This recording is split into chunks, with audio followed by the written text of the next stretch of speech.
Let me start with the question my sister asked me on the phone in February, 2 months after I had moved to the Philippines. She said, "Barbara, I need to understand something. You have a paid-off house in Scottsdale, a real house, 3 bedrooms, a yard, paid off, and you moved to a small apartment in a city in the Philippines that most people in this country cannot find on a map. And you are renting that house to a young couple for $2,400 a month. And you are paying $240 a month for your apartment there. And you seem, and I want to be careful here because I am trying to understand rather than judge, you seem genuinely happy. So my question is, why didn't you do this 10 years ago?" I laughed for about 30 seconds. Not because it was a funny question, because it was the right question, asked by the right person, at the right moment, and the answer was long and honest, and involved admitting several things I had not been ready to admit 10 years ago. My name is Barbara. I am 66 years old. I own a 3-bedroom house in Scottsdale, Arizona that I have lived in for 19 years and that I am not living in. I am living in a 1-bedroom apartment in Dumaguete City in the Philippines that costs $240 a month. The house is rented. The rent covers the house's expenses and produces additional income. The apartment costs less than any single utility bill in the Scottsdale house. This is the story of an unconventional decision that my family took about 6 months to stop questioning and start understanding. And I am going to tell you everything about it. The finances, the reasoning, the family conversations, the hard parts, and the thing that nobody in my family saw coming, which is that the arrangement I described to them as practical and temporary has become, 9 months in, something I would not trade for anything. Let me tell you about the Scottsdale house first, because the house is the center of everything. I bought it in 2006 when I was 47, during the period when the Arizona real estate market was doing what real estate markets do when everyone believes they will go up forever. I paid $387,000 for it, and I considered myself lucky to get it at that price, which tells you everything you need to know about 2006. I was a hospital administrator. My salary was good. The mortgage was manageable. The mortgage is long gone.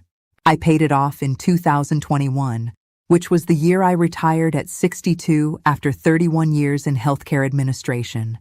And paying off the mortgage was the specific financial achievement I had been working toward for 20 years.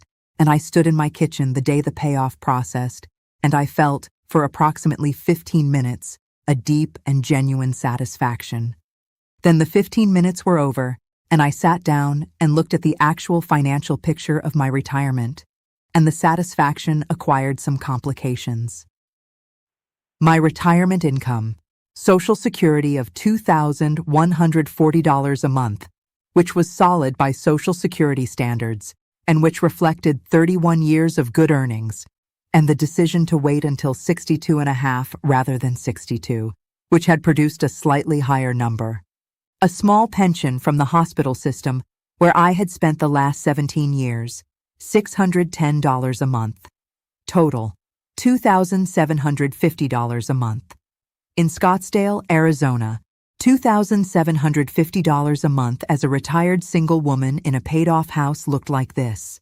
Property taxes, $340 a month averaged across the year. HOA fees, $280 a month. Home insurance, $185 a month. Utilities. Electricity in Scottsdale in the summer months is not a gentle expense, and the electricity bill from June through September regularly reached $380 to $420, average $250 a month. Groceries, $420, car insurance and maintenance, $230, Medicare supplement, $145, medications, $78, phone and internet, $95. Total housing and living expenses without any discretionary spending, $2,023. Surplus on $2,750, $727 a month. Before I bought anything I wanted rather than needed. Before I traveled. Before anything unexpected happened to the house. before the HVAC system that was 19 years old and running on determination rather than mechanical integrity. A paid-off house in Scottsdale still cost me $2,023 a month to occupy. The house I owned was eating most of what I earned. I am a hospital administrator. I spent 31 years looking at resource allocation and identifying inefficiencies. The inefficiency in my own life was staring at me from a spreadsheet. The idea came from an unlikely place, which was a conversation at my friend Carolyn's retirement party in the spring of 2024. Carolyn had worked in the same hospital system for 28 years, and she had, in the 3 years since her own retirement, done something that I and the other people at her party had described as adventurous, by which we meant something between admirable and slightly alarming. She had rented her house in Tempe and moved to the Philippines. She sat next to me at her own party and she said, "Barbara, I need to tell you something because you are the person in this group who will actually hear it without deciding immediately that it's not for you." And she told me about Dumaguete, not in the aspirational way, in the specific way that people describe something that is actually working. She told me the rent she paid and the rent she received. She told me what the market was like and what her doctor visits cost and what she ate and what it felt like to have money left over at the end of every month, rather than monitoring how close to the line she was getting. She told me she had been there for 14 months and had not once, even on the hard days, wished she were back in Tempe. She said, "You have a paid-off house, Barbara. You are asset-rich and cash flow tight. The house can solve the cash flow problem if you let it be an asset rather than a residence." I thought about that phrase for 2 weeks. Asset rather than a residence. A residence was a place you lived and paid to maintain. An asset was a place that paid you. The house had been a residence for 19 years. It had paid itself off through my monthly payments and was now sitting in Scottsdale waiting to be maintained and occupied. The alternative, making it an asset and living somewhere the cost of living was a fraction of Scottsdale, had simply not occurred to me because I was inside the assumption that Scottsdale was where I lived and where I would continue to live. I spent 4 months researching. I called Carolyn approximately 11 times during those 4 months, which she received with the patience of a woman who knew she was right and was willing to wait for me to arrive at the same conclusion. I visited Dumaguete for 3 weeks in September to see it, rather than just research it. I came back and I made the decision. I would rent the Scottsdale house. I would move to Dumaguete. I would do this for 1 year and evaluate. Then I told my family. The family conversations deserve their own section because they were real, and because I think anyone considering something like this will have versions of these conversations and deserves to know what they sound like from the inside. My sister Linda was first because Linda is the person in my family to whom I tell things first, which is a dynamic established in childhood and which has not changed in 60 years. She is 63 and lives in Phoenix, and she is practical and loving and direct, which means she said exactly what she thought, which was, "Barbara, you own your house. You don't need to move anywhere." I said, "Linda, I need to move somewhere that allows me to actually live rather than just maintain my current address." She said, "Are you going through something?" I said, "I'm going through the math." She said, "Send me the math." I sent her the math. She called back in 45 minutes and said, "Okay, I see the math.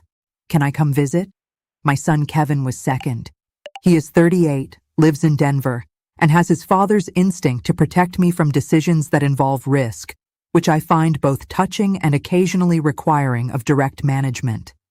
He said, "Mom, what if the house gets damaged?" I said, "I have insurance, and I am renting to a young professional couple who have excellent references and who have no interest in damaging a house they are paying $2,400 a month to live in." He said, "What if the tenants stop paying?" I said, "I have a property management company handling it, and a legal agreement and a lease." He said, "What if you get sick in the Philippines?" I said, "I have medical evacuation insurance and a written emergency plan, and a doctor in Dumaguete who I have already met and who is excellent. He worked through approximately 7 more what-ifs over the course of an hour. By the end, he said, "You've thought about this." I said, "Kevin, I am 66 years old, and I was a hospital administrator for 31 years. I have thought about everything." He said, "Okay, fair. Can I come visit?" I said, "Yes." He said, "Is the food good?" I said, "Kevin, the food is extraordinary." My daughter Rachel was third. She is 35, lives in Seattle, and is the one who understood fastest. She looked at the numbers for approximately 10 minutes, asked 2 questions, both practical and both ones I had answers to, and then said, "Mom, this is actually really smart." I said, "I know." She said, "Dad would have done this." I said, "Yes, he would have." She said, "He would have done it 10 years earlier." I said, "Probably. He was always faster than me with the unconventional option." She was quiet for a moment. Then she said, "Go do it. I'll come visit in the spring." Now let me give you the complete financial picture, because this is the part that changes how people think about what is possible. The Scottsdale house rents for $2,400 a month. I use a property management company that charges 8% of monthly rent, $192 DAO, to handle the lease, tenant communication, maintenance coordination, and rent collection. Net rent received, $2,208 a month. From the $2,208, property taxes, averaged monthly, $340, HOA fees, $280, home insurance, $185, property management, $192, reserve fund for maintenance. I set aside $200 a month specifically for this, because a 19-year-old house will need things, and I want the money ready when it does. $200. Total house expenses, $1,197 a month. Net income from the house after all expenses, $1,011 a month. This is money the house is generating. Money that did not exist when I was living in it.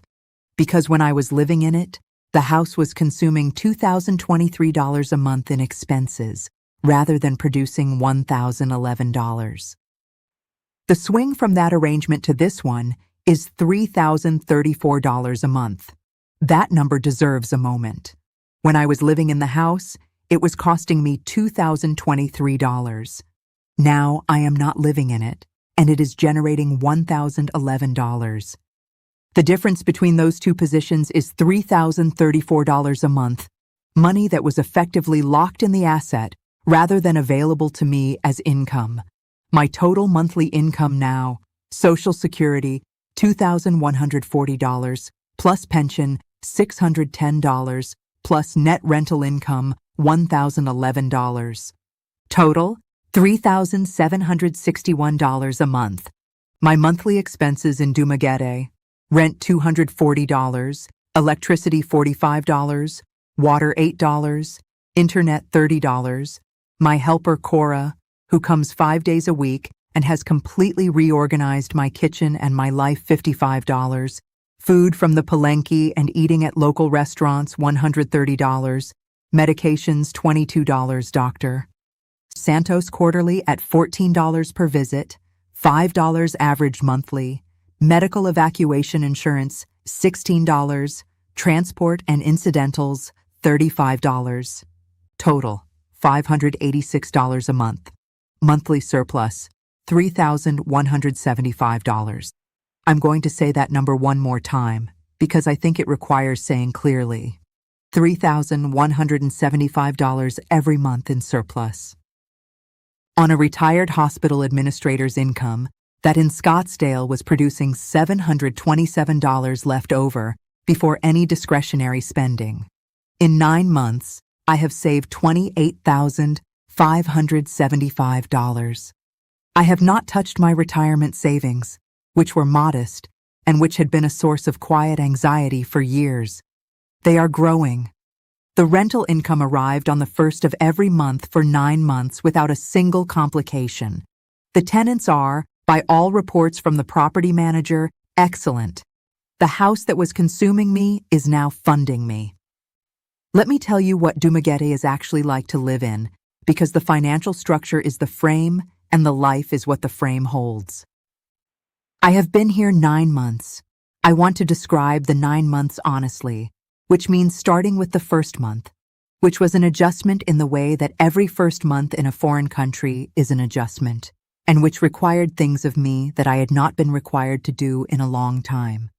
The heat required my body to renegotiate terms it had established in 66 years in Arizona, which is itself a hot state, and which did not, it turned out, prepare me for Philippine heat, because Arizona heat is dry, and Philippine heat is not dry at all, and the not dryness is the significant variable. The adjustment took approximately 6 weeks. Now I do not notice it, except in April. The market, the palenque, required me to learn things I had not known I needed to learn. Not just what the vegetables were called and how to navigate the pricing, but the entire concept of a food culture organized around what was caught or grown that morning, rather than what was produced 6 months ago and shipped across the country and displayed under fluorescent light.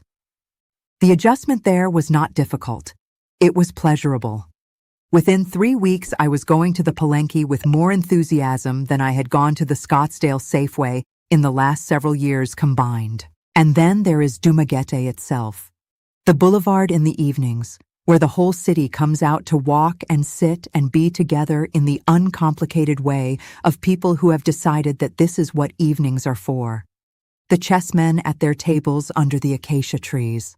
The sound of the city at 5:30 in the morning, which woke me in the first month, and that I now wake with naturally, the way you wake with sounds that have become the definition of morning.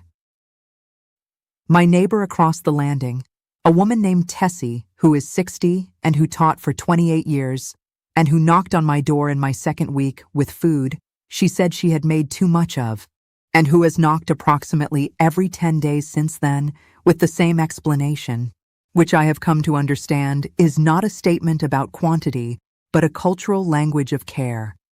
My doctor, Dr. Santos, who has 40 minutes for me when I come, and who called me by my first name on the second visit, and who, at my most recent appointment, told me my blood pressure was the best it had been in years and asked what I was doing differently.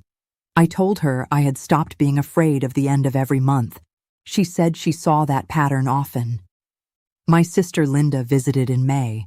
She came for 10 days, which was longer than she had originally planned, and which I took as evidence that the place was working on her the way it had worked on me.